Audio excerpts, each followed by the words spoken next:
Hello, my name is Lynn Gillespie, and this week on the High Performance Garden Show Nuggets, we share with you what the broccoli plants are wanting when the lower leaves turn yellow. Here's a clip from the show. But one thing I am noticing on the broccoli is if you look at this leaf here, now this one is starting to off color, and we're getting a little bit of red, we're getting a little bit of yellow, a little bit here. Now this is a lower leaf, whereas on the squash it was an upper leaf.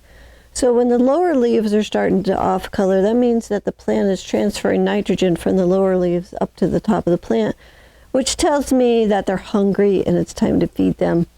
And I have been feeding the broccoli on the heavy feeder schedule just because this thing puts out so much food that it's really important that we keep it fed. So that's one of the things we're going to do today, is to go ahead and feed the broccoli.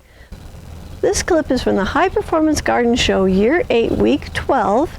If you'd like to watch the whole show, it's free, it's online, and you can enroll on our website at thelivingfarm.org/high-performance-garden-show. For those of you that don't know what the High Performance Garden Show is, this is your gateway to learning how to create those amazing gardens that you wish you had. We'll show you how to create an easy, fun, productive, and organic garden. We follow a high-performance garden for 33 weeks from the seed to putting it to bed at the end of the season.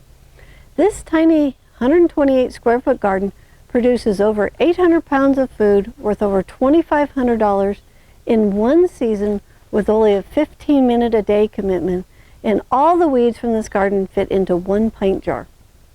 Go to thelivingfarm.org/high-performance-garden-show to sign up or click on the link below. So please subscribe to our channel so you don't miss out on any of the High Performance Garden Nuggets. This is all for today. Thank you for joining me, and may your garden be easy, fun, productive, and always organic.